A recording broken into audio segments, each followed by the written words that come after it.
Hey, how are we doing? It's me, Ricky Stewart. We are here in my front room for functional conditioning yoga. Which is going to be cool. Got some smart mobility lined up for you. Let's see.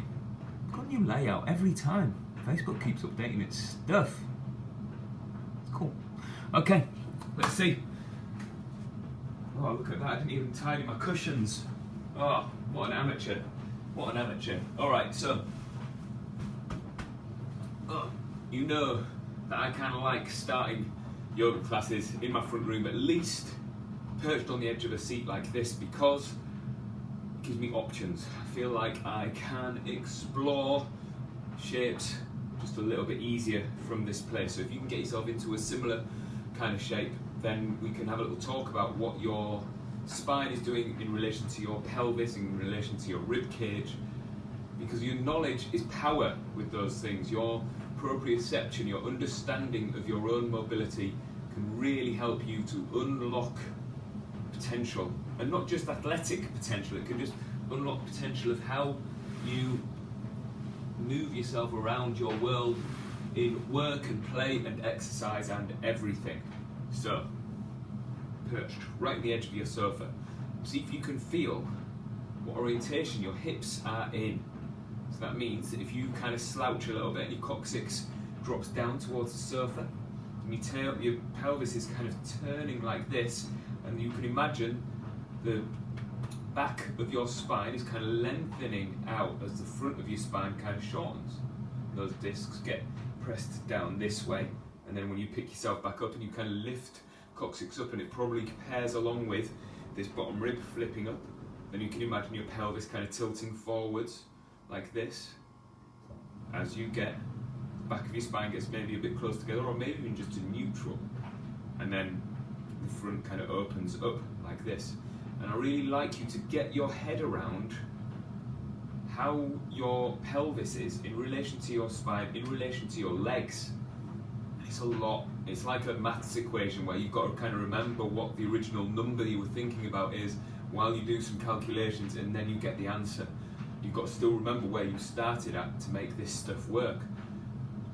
And I realise it's a lot, but I tend to get better results by giving you the power to understand these things, rather than just putting you into some arbitrary shapes that do you a load of good, and you can improve your body and your mobility just by getting you to do yoga poses. For sure you can. It doesn't have that understanding, which is way more powerful and way more exciting for me. Okay.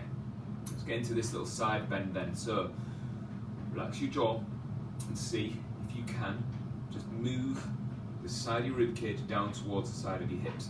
Something I say a lot when I've got a busy class in real life with people in the room with me is, I want you to interpret this the way that you interpret it, the way you understand the words that I'm saying, and how you can put that into movement is yours. And there's no right or wrong, especially just as we start.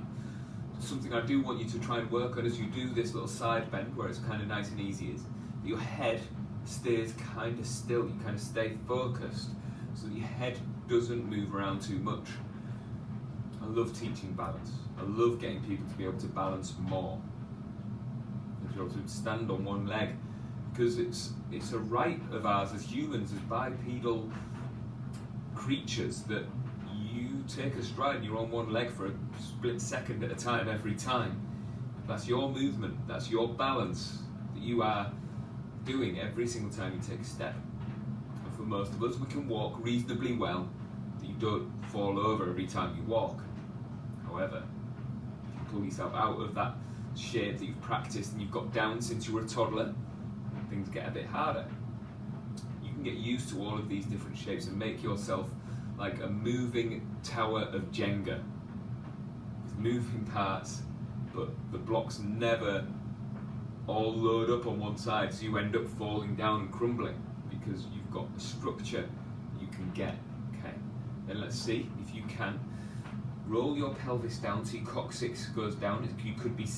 This could be described as slouching, and then you do the opposite of slouching. So you roll back down, back up, back down, back up. Relax your jaw a little bit.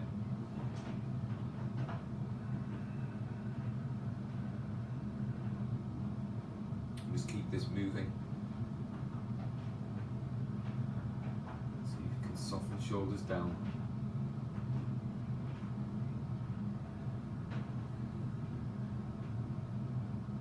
Kind of just set my gaze, where I'm not taking in, even if you close your eyes and you're not taking in any new information, you're just trying to feel this tilting of the pelvis. And if you can get how, even though your legs are still, it's got similar, this is so hard to explain, it's got similar things to movement of the legs because you are literally moving your hip socket while your legs stay still. Normally, you keep your hip socket still as you move your legs. But the same thing is happening in that ball and socket joint here, where your leg goes into your hip socket that is just moving a little bit. And you could imagine how if you can't move in your lumbar spine and your lower back, then maybe your hips would have to pick up the slack of that because they're so closely related, or the other way around, that maybe your lower back does more than your hips, so your lower back has to move where your hips can't. Okay, let's get into this more then. So if you stand up, and then as you stand up, in fact, grab hold of your pelvis. So this is called your iliac crest, this crest that comes around the top of the hips here. It's the bony bit that kind of sticks out. If you can hold on to that and just sit yourself down, again, it doesn't need to be a squat. It kind of helps if it is, but it doesn't need to be. Feel where that iliac crest is, so you've got your fingers around that. So you imagine your leg is sticking out, jutting out forwards from this pelvis. Can you jam your feet into the floor, make them heavy, and stand up with a bit of strength, so that is a squat. And see that your pelvis stays the same. That's kind of important to understand, I think, that you can move your torso like this down into this squat shape, and your pelvis doesn't have to shift until it has to shift. Let's see if you get a head around that more.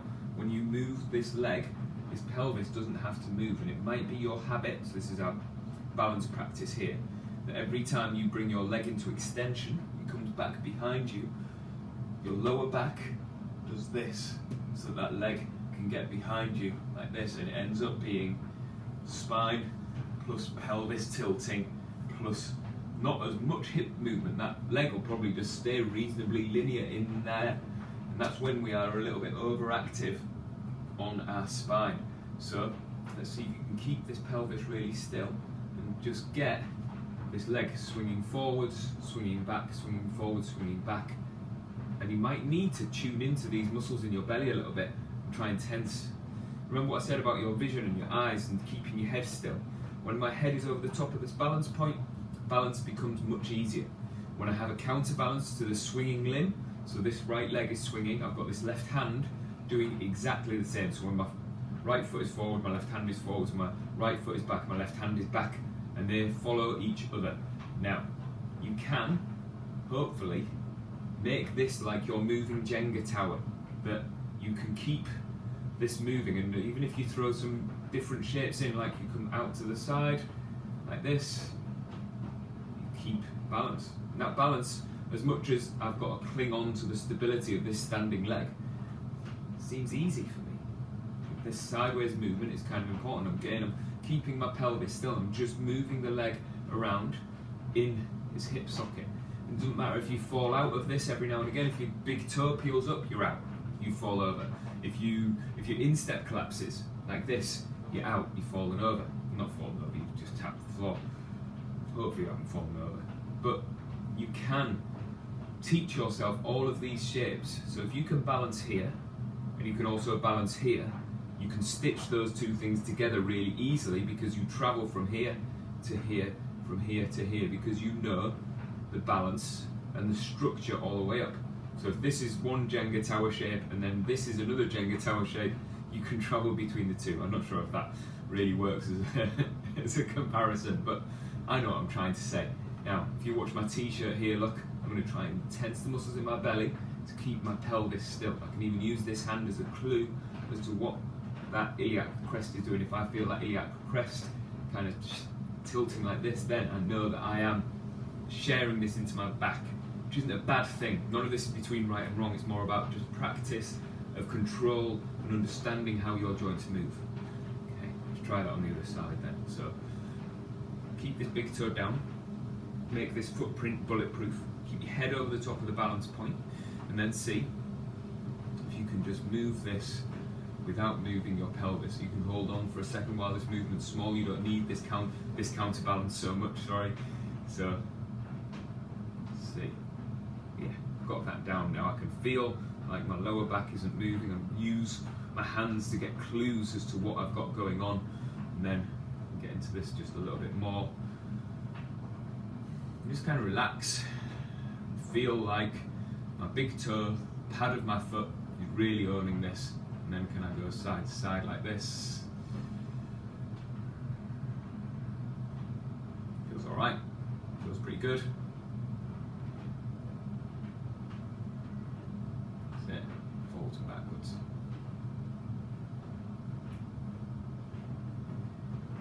Cool.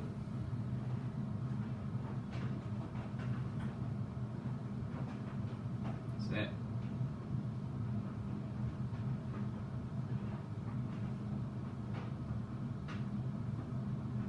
Just tuning into this. I can't, sometimes I just have to stop talking, even though I'm talking all the way through this class generally, and I get caught in my movement and feeling stuff and understanding what I've got going on, because I don't want to just move by habit. So when you do these shapes and these movements, and even any yoga pose, if you just go into your habit, it's not necessarily wrong. You might have a really good form and you might look like a yoga textbook. But if that's your only option, that's your only option, and you might fall right in line to perfect, but there is no perfect, because posture is continuously moving.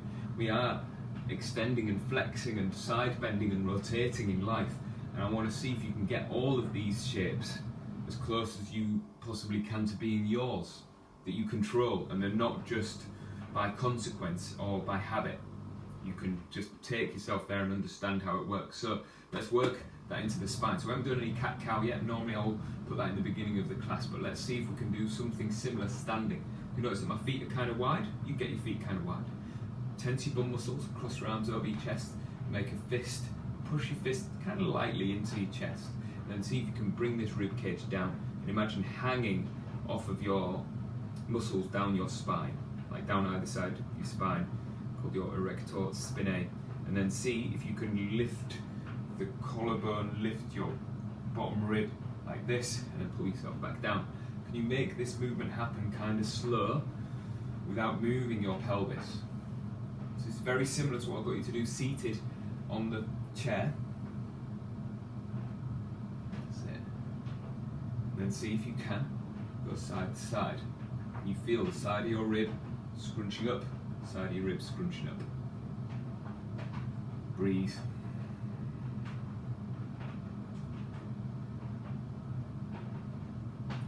And then try and do a little circle, and then back around the other way. So have a look at my head. Notice that my head stays pointing forwards. Now my coaching style a lot of the time is, check this out, can you do it? Check this out, can you do this? That's cool that you can do that, but can you do it like this? This is how I teach a lot of movements, and it's kind of like I'm trying to give you the power to explore what you've got and to not overthink things too much. So if you're overthinking this, you're thinking that you've got to try really hard, I'm not asking you to try hard yet, I'm asking you to just move from this crunch, so you're curled over, hanging off your spine, to rotate, to lean back and around, and then land back in the crunch again. And that's it. Now, we can do this with a little bit of a radiation. So a radiation is when you make the muscles in your body tense. So I want you to tense the bum muscles, cross your arms over your chest, squeeze your elbows in, pull this rib cage down, rotate, dip to the side, then lean back and across and land really strong, crunched back up. Keep this moving with a load of strength, keeping those hips kind of still. That's it. Breathing so hard. Keep it going. A couple more. And last one. There we go. Okay. Now that is going to make a big showing in this class. So I want us to go from here, swirl your toes, so you are with your feet on train tracks, so you've got stability sideways, so you can move your hips side to side. Then I want you to bend this back knee and bend the front knee, and then try and pull your feet towards each other. Not going anywhere, you're just pulling feet towards each other, so you're making a structure on the floor. I want you to have this heel up on the back foot, and just have it so that your toes point forwards. Cross your arms over your chest and do a crunch, rotate, lean back and around, and land back in this crunch. And you see how I had to shuffle my front foot? I've realised I wasn't actually balanced, and this is kind of what I'm trying to train here, that you can change what's happening in your, from the hip socket into your femur, and it changes how this works here. And especially as I rotate here, I find a bit of a stretch here as I come back and around. I pass that as I bring it back.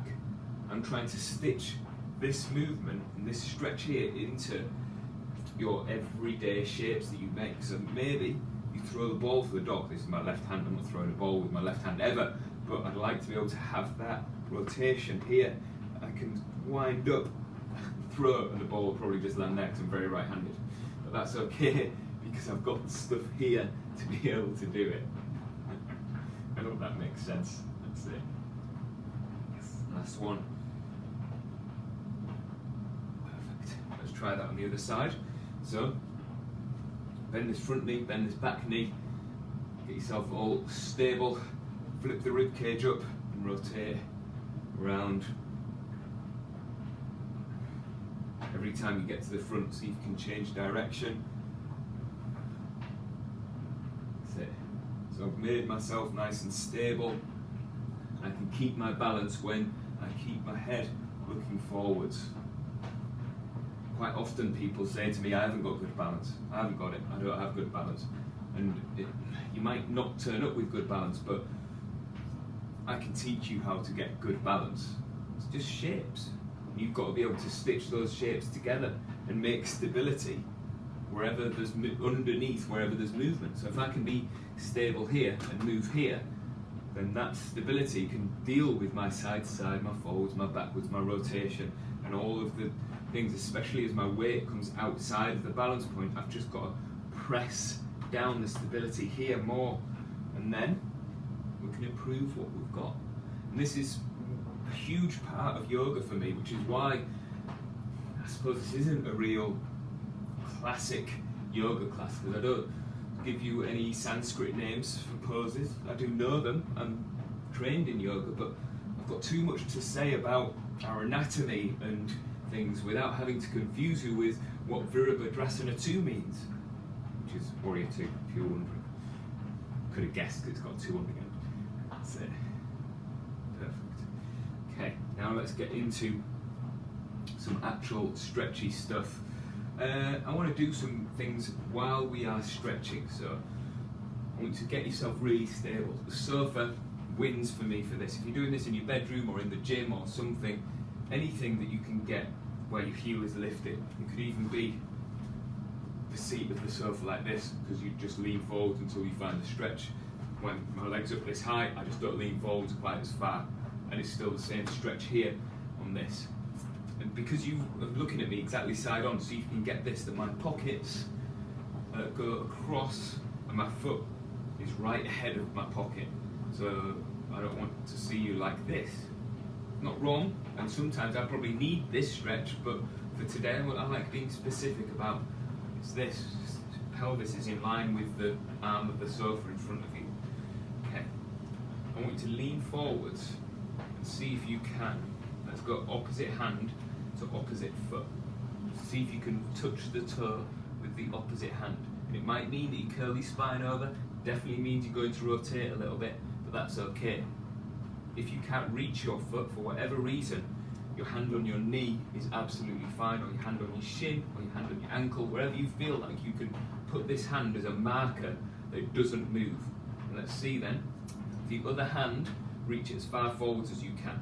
Then pick it up, brush past your cheek, past your ear, and bring it back and around, bring it right back, up behind your back. See how it's reached up behind my back? And then straighten it out and drag it back, drag it back, drag it back, drag it back. Bring it around, and we're back to the start again. Pick it up, drag it around, up behind your back, Straighten out. Swing it around, back to the front again. Relax your jaw a little bit. See, find all of the back corners. I've got to really think, I've got to tune in. It's so exhausting. I've got to really push, push, push, push, push, push, push, and find this. So if this is you just swinging your arm around like this, it just goes back here and back here. That isn't it, because there's no learning in between that. It's got to be the learning of pushing into these corners, and all the time you're feeling this stretch in the hamstring at the same time. Now I want to just hinge forwards and try and find as much stretch as you can here. What's really important again is, let's keep bringing it back to this. Can you understand the orientation of your pelvis? So if you could think that the lower back is coming forwards and the sit bones, the bottom of your pelvis, is travelling back to find this stretch, you might be able to find it a little bit more. Can you then rotate just a little bit? That's it. Okay, now start driving this heel down and push hard. Keep pushing hard. Driving heel down, keep pushing, keep pushing. Try and load up this hamstring. 3, 2, 1, sit up a little bit. See if you can tense the bum muscle on the standing leg, tense the muscles in your belly, and then try and lift your foot. Nothing's going to happen, just try to lift from the hip flexor and tune into this hip flexor. I'm not getting airtime here. If I get airtime here, then I might do this, but the angle here hasn't changed. It's this I want you to pay attention to. So this leg stays stable, it'll get tired. Lifting from this hip flexor. 3, 2, 1, and then see if you can stretch as far as you can again. Perfect. Right, spin around, try this again. I keep saying this is my favourite way to stretch hamstrings because I like being upright. I am upright a lot of the day, a lot of my time is spent on my feet, so being flexible in this shape I think is kind of useful for me, especially the lifting while I'm upright, because I'm on my foot and I've got this electricity running through my toes to my footprint, to my calf, to my quads, to the whole thing. You get what I'm saying? That I'm a structure. If I just do all of my stretches seated, it might not relate to how my footprint works. And if my footprint has something missing, I'm missing something, of course. All right, so opposite hand to opposite foot. Reach this hand forwards, pick it up, drag it back up behind your back. Remember, it brushes past your cheek, past your ear, past your cheek, past your ear.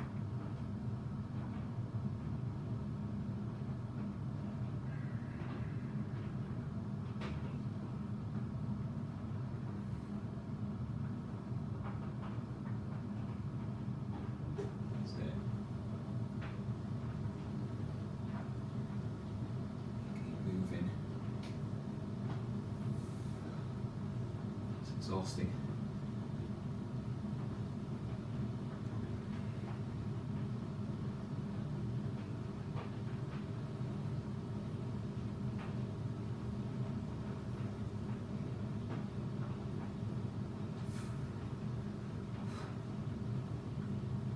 Come on, I'm going to reverse that one because I was lazy. If you are lazy, maybe do a little reverse and see if you can get it a little bit better. Stretch. Now we'll do the work, so you try and find your end range and drive your heel down into the sofa so you can feel this hamstring load up. Keep pushing down, keep pushing, keep pushing, keep pushing. Find more stretch, and then lift yourself up. Remember, it's just upright, so you try not to lean back. Tune into this hip flexor as you lift. So draw a little bit.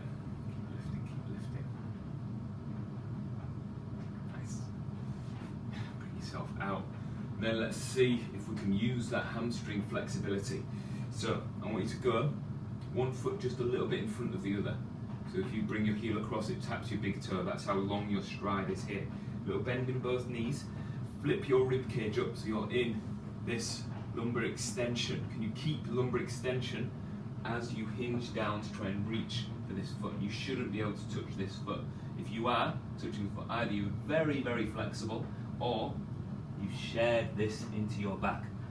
It's fine to do this, and we'll do this in a second, but for now I want to see if you can keep lumbar extension as you pick yourself up and then bring yourself slowly back down into that stretch, and then you pick yourself up.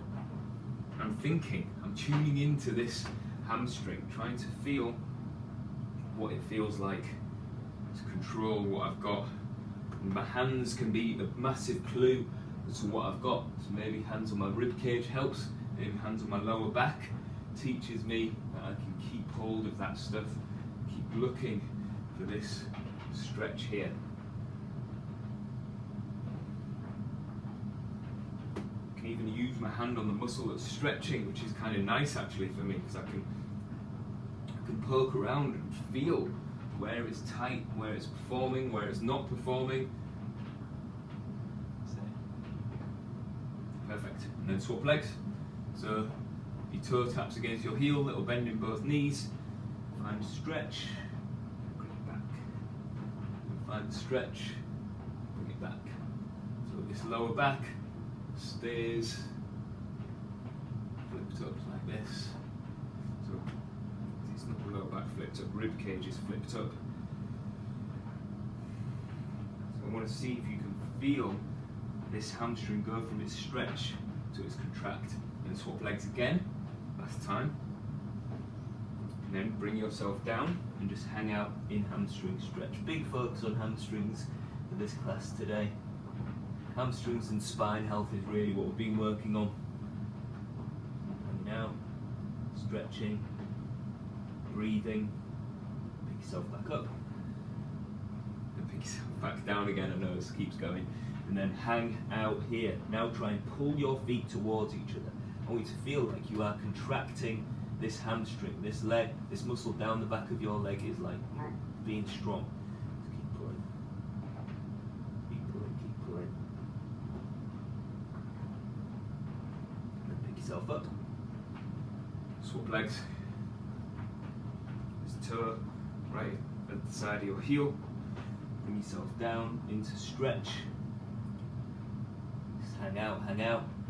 So we'll just do passive stretch here where you're just kind of hanging over, and notice I've let you curl your spine around this time, bringing yourself lower. And see if you can pull feet towards each other.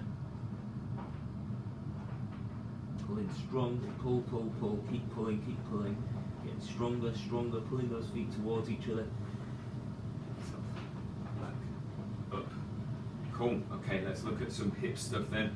Back to this standing hip stretch then. The arm of my sofa is perfect for me. I'm going to pick my shin up and have it across here like this. You can do it kneeling. You can see me here. Kind of can, can't you? I've got my shin across the sofa here. If you can't get your knee down, look, see how this knee's floaty still? I can still lean forwards, and I could put a cushion underneath that knee, and that's the same stretch essentially. And I'm on this knee here. I might just stay here and do it here because it's the same. I prefer the standing version, but I'm kind of close to the camera here and you can see what I've got going on, and that's fine. So I hinge forwards. Notice the shape of my lower back, notice the shape of my upper back even, that I am happy here. I'm not curled over like this. Quite often I see people in this and I can tell looking at them, they're stressed out. So like this.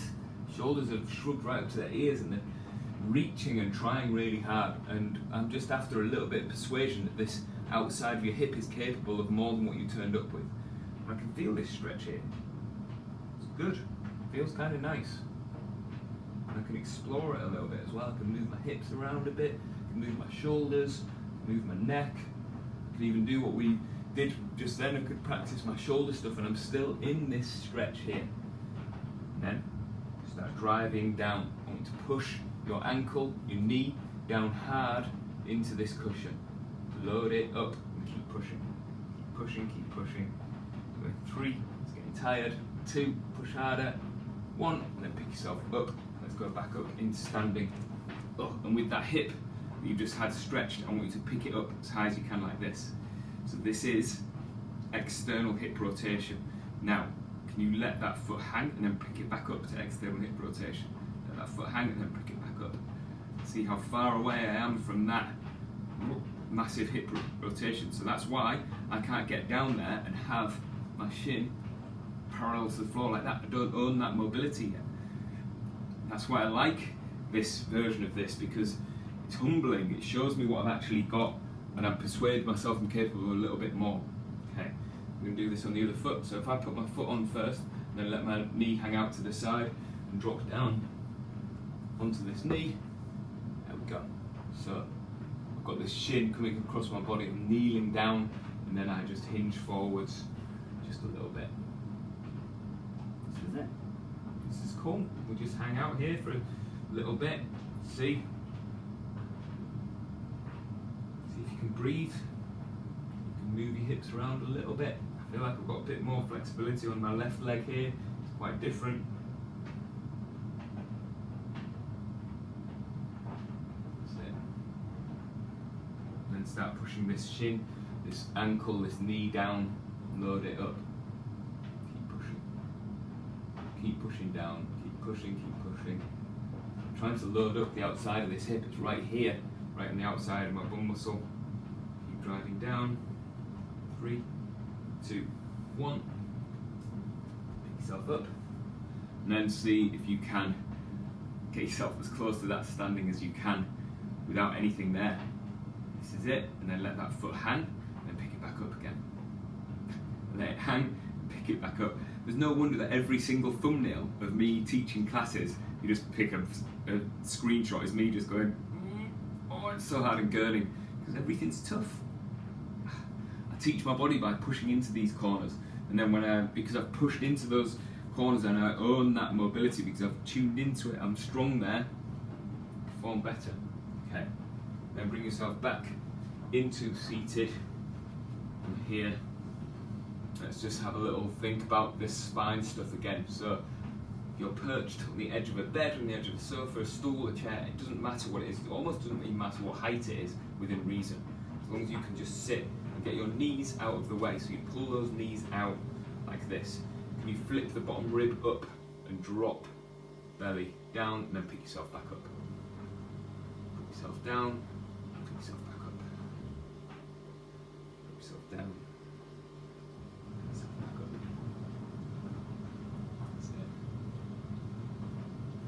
And see if you can drop yourself down and roll down, roll up, pick yourself back up.